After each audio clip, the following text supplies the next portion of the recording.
Good afternoon. Welcome to Entrepreneurial Live Interviews with Connie Fuksa. And as I've said to you guys several times, the purpose of this series is to introduce you to entrepreneurs that have found opportunities or stumbled upon things or found a pain point that people are having and figured out how to change that into a business.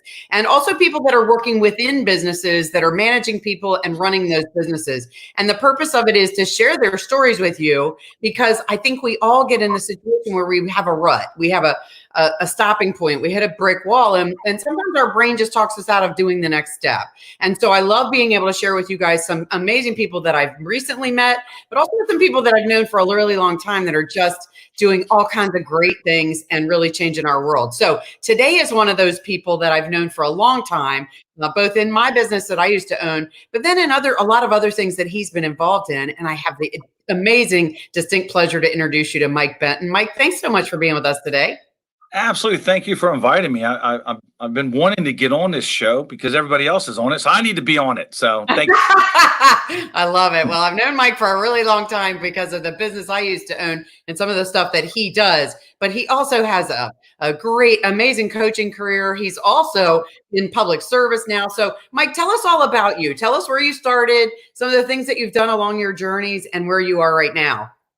Absolutely. So when I was one day old, no, I'm teasing. I won't do that to you. All right. So yeah, I am. It's been a journey. And I think that's the fun part about life. It's not about where you are today. It's the journey of where you're going. And so many people get caught up on their current situation. They can't see the improvements, the direction, and what the possibilities are.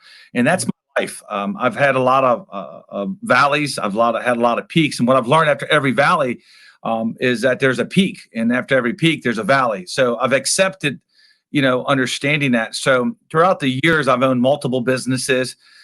Currently, my wife and I have a real estate team. I'm also the mayor of an amazing small town in Calvert County.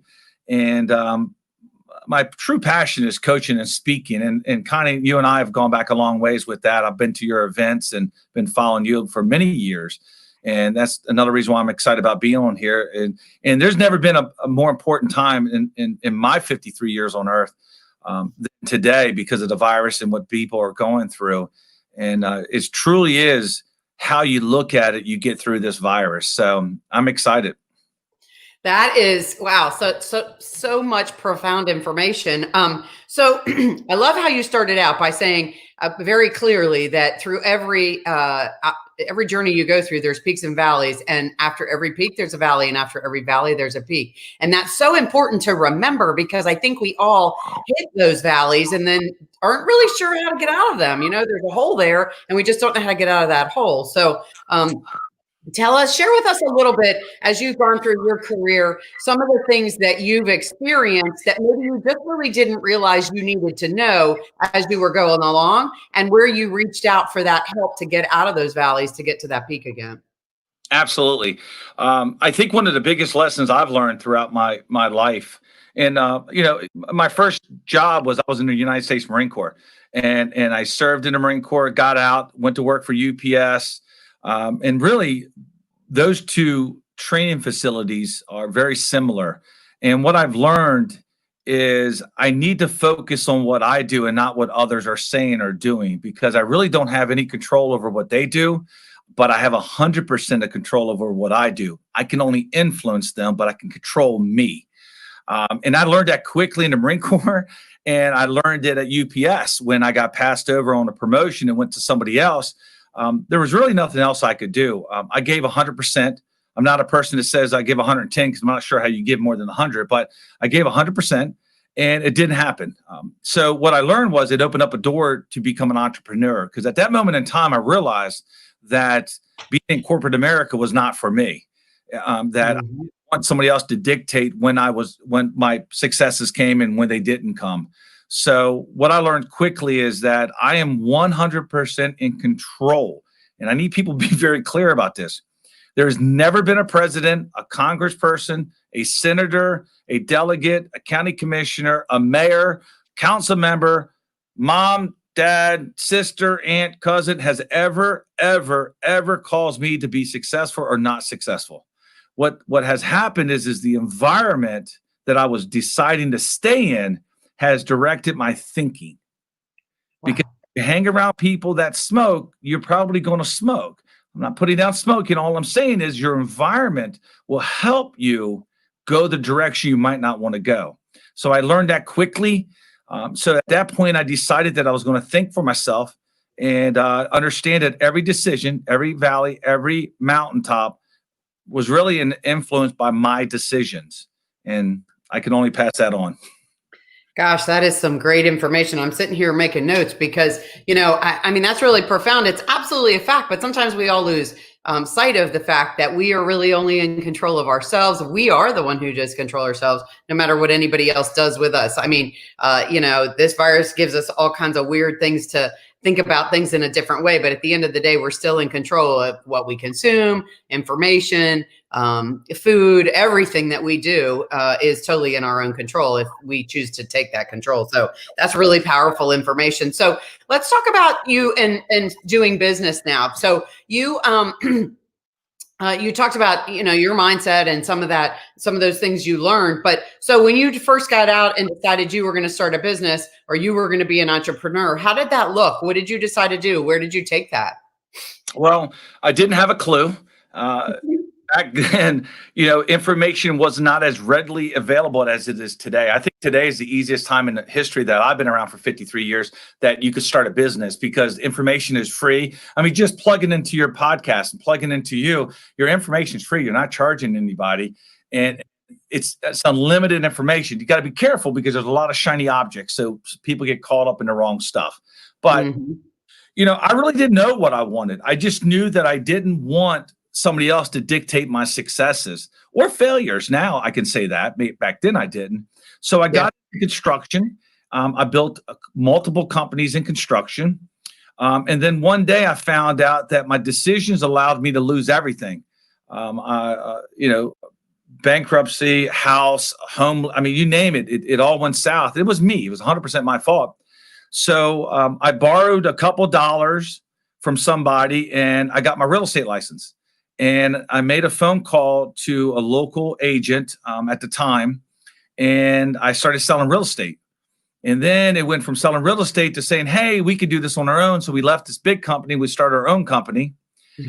I started up another construction company because I said, hold on, we can be building houses as we sell the houses. And it just kept growing and growing and growing. But the key through this whole process was what I would say is different today than what it was 25 years ago is the people I hang around. I hang around people that told me I was great and liked me and just made me feel good because maybe I felt like I was better than they are. What I hang around now is people that challenge me every day and say, dude, wake up. You're not doing what you need to be doing. Get off the couch, go out there and do it. You said you're going to do this. You didn't do it. Also, what podcast did you listen to today? What book are you reading right now? What event did you have set up? There's two things you can look at now that I didn't understand back then. And that is I can look at your checkbook and your calendar to determine how successful you're going to be. Where you invest in your time, and your checkbook is where you invest in your money. Buying into self-improvement. Are you buying into events? You have to change who you're around to change who you are. And so that whole journey has been the last 25 years. I'm still far from where I want to be, but I'm a lot better than what I was 25 years ago. This is so amazing stuff. I mean, we all know this. We've heard this 1,000 times. Your success is totally determined by who you hang around. But you started out by saying, if you hang around people that smoke, then you're possibly going to be a smoker. And that's so profound because it equates to everything that we do in our life. If you want to hang around people that are successful, that don't sit in the corner and cry about the fact that things aren't going the way they want them to, if you sit in that corner as well, you're more than, if you listen to those people, you hang around those people, you're going to be sitting in the corner doing the same thing. So I really love this line of conversation because I think that no matter who you plug into and you learn from, this is really powerful. But I love how you talk about filling your mind with all this good information, constantly listening to more information, because that's really true. And clearly that's helped you grow. So let's talk about Mike's progression from the real estate company to then you decided you were going to do some coaching. How did that work? And do you still do them both? And how do they play off of each other, if so? All right. So, my goal is to continue to spread the knowledge that I'm gaining through the individuals I'm surrounding myself with. So in 2000, I started with Bob Proctor and his organization and plugging into Life Success Consultants. And really, it took me a long time, but I finally figured out that if I'm going to get smarter, I got to hang around smarter people.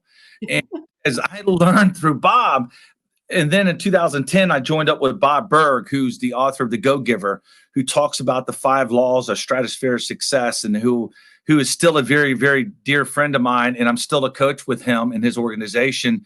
And so as we're going through this, and we built our real estate company, and while we're building it, we grew and grew and so forth. And that we grew through a time where everybody else was crashing and burning because of the philosophies of the Go-Giver. And we continue to grow and continue to grow. And then I realized, well, I wanted something a little bit more, a little different in my life. I like change. I know that's weird to most people, but I like change because I have a quote. I said, change is inevitable. You determine the outcome. Mm-hmm.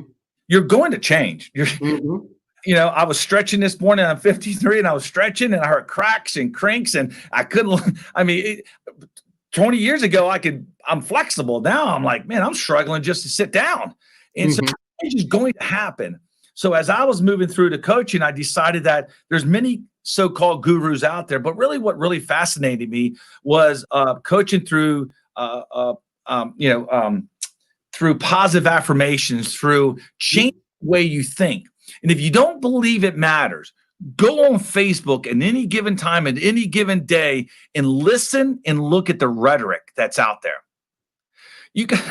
I'm telling you, people, you want to be careful who you're giving a hand up to, because all they really want to do is pull you into their hole. Mm-hmm. And you got to be careful. So as my progression through coaching now, our full-time income producer is real estate. We're a team. We sold the real estate company, and I work for the same company I built. Our income, but my coaching is really my true passion. So I do it every day, 2 or 3 times a day with people, and I do it all over the place. And that's where I think people are missing the boat, that there's so many resources for them to do better. Get away from the negativity, because it will fill you up with cancer.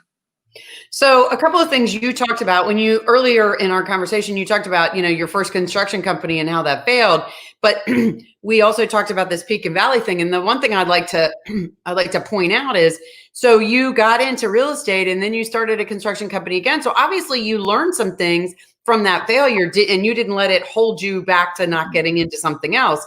You said, okay, I figured out what I did wrong, and now let's, do it better, and grow. And you've continued to grow that. So I wanted to kind of point that out, because that's one of the things people see a lot is they say, well, crap, I'm climbing up the mountain and I fell off, so I guess I can't do it. And that's totally not true.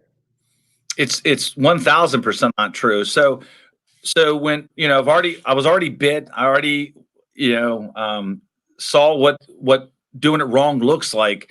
And I went back and I just looked at it and said, all right, what did I do wrong? Because it wasn't hard work. See, hard work doesn't pay the bills. Smart work does. So working harder doesn't make you successful. Matter of fact, it'll put you in the grave sooner, probably, because of the stress and the cost on your life. But really what I did was I went back and said, all right, what did I do wrong?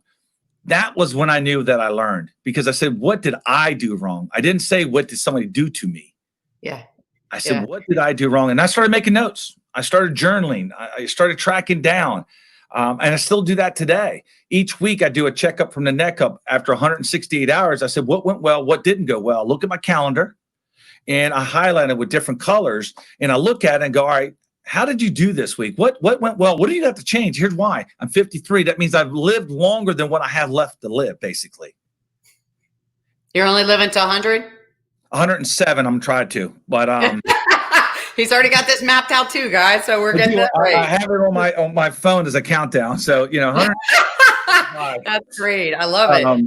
But yeah, that's what I learned. And that's why I was able to jump back on the horse and get going again. And then I shut down that company because I grew outside of those parameters of that company. I didn't shut because I wasn't making money. It wasn't successful. I learned that I wanted to grow bigger in myself, and that company was not going to allow me to do it. So I moved on to continue to grow. So the other thing I like about this is you said you like change, but the other thing I like to hear, or I'd like to point out, is that not only do you like change, which entrepreneurs have a tendency to get bored, stuck in the same spot. So pivoting and moving around and having challenges, although it gets into your head sometimes, it also is part of the nature of the beast. Entrepreneurs change and are pivoting all the time, trying to come up with different ways to do what they do, or maybe do additional things. But one of the things I want to talk on here in your case is this multiple streams of income kind of thing, because this is something that you don't see all the time with entrepreneurs, but it's a really cool concept that it builds yourself and your wealth and your portfolio in your life in a lot of different areas. So it fulfills some of that change that entrepreneurs are looking for. So talk to us a little bit about that, because I know you have your hands in a couple of different things. Absolutely. No, it's when you're an entrepreneur, and I want to be honest, not everybody is made to be an entrepreneur. If they think, well, I'm doing it because I want more time freedom, well, you're done. Just don't even try, because as an entrepreneur, you have to wake up every day and go to bed every day thinking about how you're going to get better the next day. Mm-hmm. And also, as an entrepreneur, change is a part of it, period. If you don't think it is, don't get into it. Your feelings are going to get hurt. Mm-hmm. And I call them 1099s. W-2s will go from job to job to job, and that's just because somebody else's fault, maybe. Well, as an entrepreneur, sometimes we get labeled as, my God, what are you doing now? Well, we as entrepreneurs are growing every day. And I'm not saying no one else is. All I'm saying in the world of entrepreneur, if you're growing, you're changing. There's no way you can stay in that same flower pot if you're growing. You're going to have to get into a bigger one. Mm-hmm. Multiple sources of income is because what you see right now is here. But as you take the blinders off, you're like, wow, man, there's a lot of other ways that we can capitalize on multiple sources of income. And that's what my coaching business, I don't charge to coach. I have a platform I use to build my database, to build my contacts that I get residual income off of. So, I had to get outside of mindset that, all right, Connie, you want me to come in? I'm going to charge you $1,500 to speak to your group, your company you used to own. I know I've improved and changed to the point where I don't do that. I'll come in and speak to 1,000 people and there'll be no fee. But what happens is they like, some are going to like you, some won't, and that's okay. Mm-hmm. 25 million people in this world, or in the United States, you don't have to like everybody, and they don't have to like you. I continue to learn that there's multiple ways. That's why we built our real estate team. Mm-hmm. Coach my agents, and then I get an override off those agents. In my coaching, I do the same thing. Mm-hmm. If one thing I'm telling you, I think this virus, if that didn't wake up a lot of people, if you have a brick and mortar and your only income is that brick and mortar, you're dying right now. Yeah. You're dying because the governor shut down your brick and mortar. Yeah. But if you have resources, you have online sales going, you have whatever techniques are, and there's many of them out there for brick and mortars, you better take this today and say, you know what? I learned from this virus. And now maybe the virus is not going to happen again. Maybe next time it's a death in the family, or a stroke, or a heart attack, or I don't know, whatever it may be. But if you're living off of one source and you're that source, you're going to feel this pain again. Mm-hmm. Absolutely. And that's where multiple sources of income. I don't mean multiple jobs, folks. I'm not saying get a job here, one at Target, one at Walmart, one at Giant, one at government, NASA. Those are jobs. I'm not saying that. It's got to be a way that you can bring an additional income by doing one act. Mm-hmm. That to me is a real multiple source of income. I love it. That's really powerful information. So cool, because, you just explained that there is so many different options out there, but you hit on something that was really important to talk about. The virus is a thing, but, and not even just brick and mortar, people that are online that are not capitalizing on all the things that they need to, something else will happen. There will be, maybe you can't get some supplies in, or maybe the rules change about chemicals you can use in your business, or, various different things. I was interviewing a lady before you who does face painting. Her life is totally going to change on how she does these things, because certainly people aren't going to let her get right in front of their kids anymore. So yeah, so having different options available and how you can do things in many different ways with one action, that's really important, because there's no way a physical person can do all these different jobs and be happy at all and have a life. So talk to us about how you go from being an entrepreneur. You own a real estate company, you own a construction company, you own and you operate a consulting company, and then you decided to run for public office. Tell us a little bit about that, Mike Benton. I was really bored. No, I'm teasing. You know, I moved back to my hometown. I moved away for a while. I grew up here. I moved here, you know, got here in the 70 and went out, did my thing. And then I moved back, and my wife and I decided we wanted to go ahead and make this is it right here. We love this place. So I ran for council, got elected twice. So I did that for 8 years, and I had to make a decision. I believe in term limits. So I was not going to run for council again. I believe 2 terms are enough. Let's get some new blood in here, some new ideas. So we made a decision. I was going to run for mayor. I ran, and I was blessed that the residents of our town elected me. And, you know, I wanted to bring, you know, I printed them out, but I wanted to bring the laws of the go-giver to government, to our amazing staff that we have, to our amazing residents that we have. And one of my pet peeves is if you say we do it this way because we've always done it that way, I'm going to change it no matter what we change it to. Because there's no way it is still relevant in 2020. There's no way. The technology is changing like this. So I wanted to get involved, and my goal was always, and it's a joke because once I got elected, some of my old kids I grew up with would say, "We always knew you were going to be mayor one day." I said I was going to do it. It was on my bucket list. I felt like I could bring value to the town, and I ran and I won. And you know, I'm almost 2 years into my first term, and I learned. I could tell you this though, being a mayor, but being in this type of public service is nothing I've ever experienced before. My entrepreneurial skills, it's being tested. It's quite the different atmosphere. Not negative, it's just different. So I'm learning, and luckily I have mentors over the last 8 years. I connected. I used my same skills as an entrepreneur to meet with. There's 157 mayors in the state of Maryland. And over the last 8 years before I became a mayor, I was networking with them in my database and connecting with them and building relationships with them, because I knew when I ran for mayor, if I decided to run, I'm going to need help. Mm-hmm. It takes 157 to help me.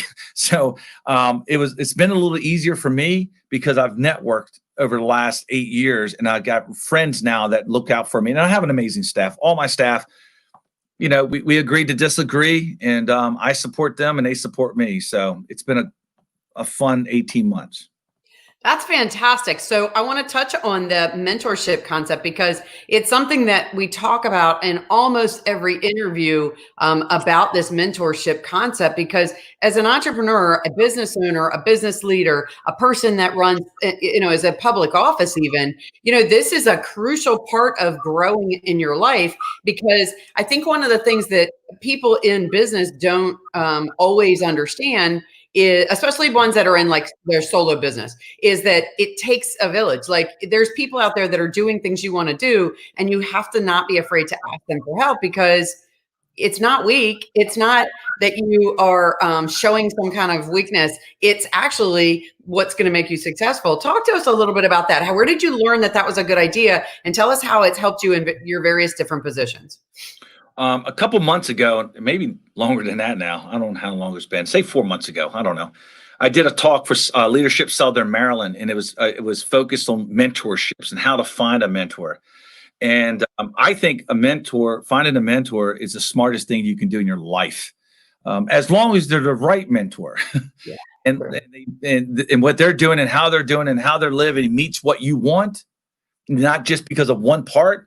You need to latch on. And what I found is most mentors want to mentor somebody. Mm-hmm. They're not doing it for money, because 9 out of 10 times you don't pay them. A mentor is not the same as a coach. There's two different things there. You know, a coach you're going to hire, which you should have. If you don't, find a good coach that's going to help you in specific areas of what you're trying to accomplish. Mm-hmm. or who has already blazed the way, has already gone through the things. And it's funny, when I became mayor, and I've been connecting with these mayors for the last 8 years, not all of them, some have been replaced. I have no problem picking up the phone and say, all right, guys, especially with the coronavirus. When I got elected, there is no book handed to you and say, all right, listen, you're going to handle a pandemic and here's what you got to do. There's no book on how to handle a pandemic. I mean, we're all figuring this out. And it's nice to be able to make a phone call to the mayor, Rick from Ocean City, or Pat Mahoney from Chesapeake Beach, or Bridget Newton from Rockville, whomever it may be, and say, hey, listen, I have an idea. What do you think? And as long as you're mature enough to accept when they say, no, that's wrong, don't do that, you're going to find that life is going to be a lot simpler for you and you'll get through it faster and more productive. But if you challenge every time a mentor tells you what to do, then you're not mature enough to have a mentor yet. You're just not. You're still one of I know everything stage of your life. Get over it, move on. You don't know everything. Mentors are a blessing to me. They're not a curse, and everybody should have one. Yeah, I love this. Mentor, you should be mature enough to collaborate with someone else or to take the advice of someone that's already forged the trail that you're looking to do. The whole idea behind mentorship is find somebody who's done what you want to do. They've done it successfully and they're willing to help you. And most of them are. I mean, a mentor they don't have a title, and you don't Google them and go, oh, I need a mentor. It's really like doing some research in whatever you want to learn more about and finding out who's killing it, who's doing it. Absolutely. So Absolutely. Yeah. I love it. And I love how you broke down the difference between that and a coach, because, a coach can be anything from a athletic trainer to a life coach to a health and wellness coach to somebody who gets your mindset right, to somebody who leads you in a particular path in that search. But a mentor is clearly working with someone else who's already done what you want to do successfully, and you're not being afraid to ask them for help. I think that in the mentorship world, a lot of people are afraid to ask for help because they're afraid that they will look like they don't know what they're doing. But that's okay. That's exactly why you ask for that help. Absolutely. I have my hands up all the time. I do with staff. Staff has helped me out immensely when I was going to make I remember one of my first decisions. I was out in the street with our DPW and I said, here's what we're going to do. I'm the mayor and I'm just going to do it. He's like, Mayor, I don't think you should do that. I don't think you should do that. And within seconds of me saying it, I had somebody say something to me, a resident, and I looked at him. I said, okay, okay. I'm going to listen to my department heads and my staff and say, all right, let me learn. And then my mentorship comes from the other mayors, because, I got to find somebody that's in the same seat as I am. I can't talk to somebody who's never been a mayor how to be a mayor. That's just ridiculous. You were in the title business for a long time. If I need something about a title, I got to call you. I'm not going to call a realtor. They don't know about, you're the one. So right. Absolutely right. So the other thing I wanted to talk about real quick, because you've touched on this several times, and I think this is true whether you're in the entrepreneurial world, you're in the public service world, but the people that surround you and how important that is, and taking care of those people, but also trusting their opinion and their input into making sure that you're successful in a whole. And this has probably been very true in your real estate world because you have a team there, and in your mayoral world. So talk for a minute about that, about the people that surround you. And they aren't just necessarily the employees, people getting paid, but they're also people in your world too. So can you talk to us just a little bit about that and the team that surrounds you and how important that is and how to take care of that? So I always say there's a lot of people that if they call me at 2:00 in the morning, I'll go change their flat tire and buy them a cup of coffee, but I'm not taking any advice from them. They're good people. They eat chocolate chip cookies. They're going to go to heaven one day, but I'm not going to take their advice. It's just not going to happen. I always say it's like going to an overweight doctor who tells you to lose weight. Really? Why are you listening to that doctor? It's just doesn't make sense. So when you surround yourself, you have different levels of people that are surround yourself. And I can tell you that for the most part, your deep inner circle, it's going to probably be less than 5 people that you can go to at any given time on any given subject matter. And they're going to give you honest advice, but it's going to stay between you two. They've been successful in some form of their life. And success, Bob Proctor has a quote, says, success is the progressive realization of a worthy idea.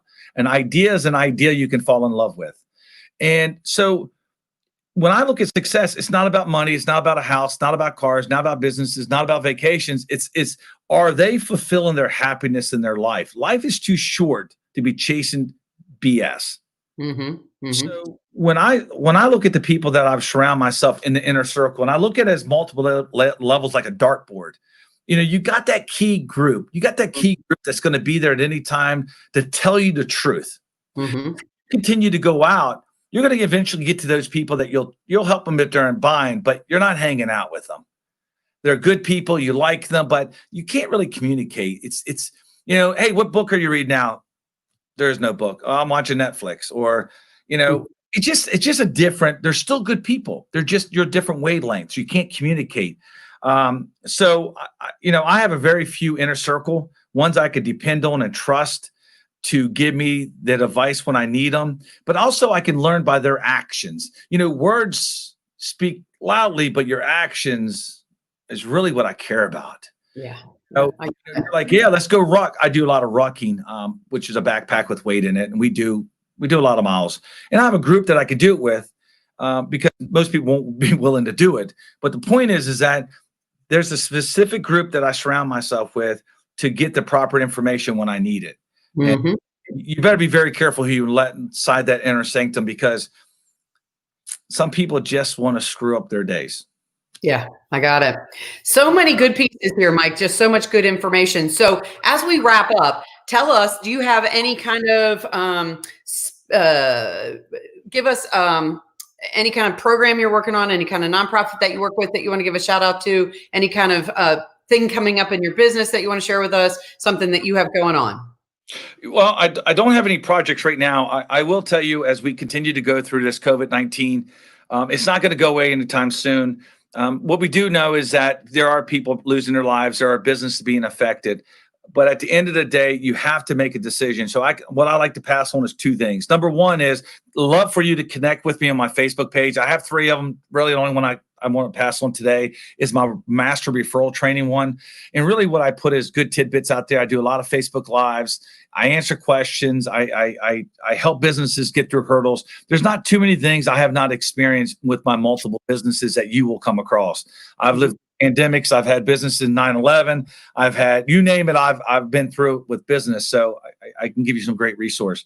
The other part is that remember this: how you act through this COVID-19 is what people will remember.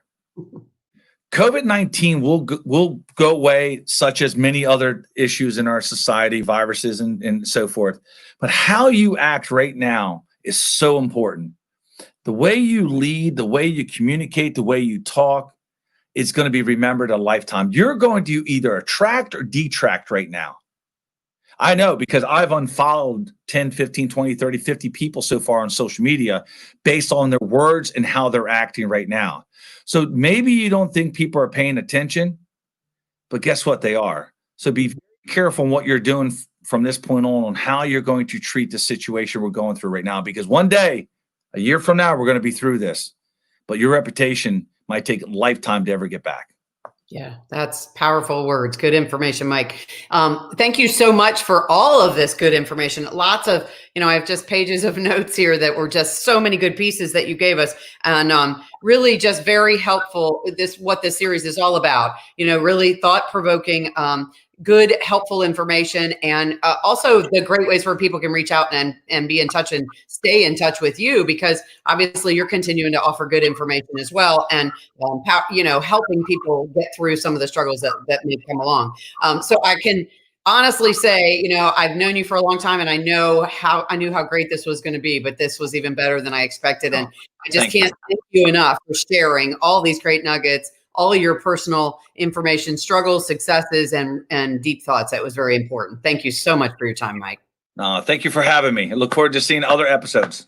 Absolutely. Guys, thanks so much for tuning in to Entrepreneurial Live Interviews. This has been Connie Fuksa with Mike Benton. And if you're looking for more information, resources on ways that I could help you redefine your business, go to my website, conniefuksa.com. Also, make sure you subscribe to my YouTube channel, because then you'll make sure you can rewatch this interview with Mike. And you can also see other interviews that we've done as well. And I look forward to seeing you guys again real soon on Entrepreneurial Live Interviews with Connie Fuksa. Take care. Thank you.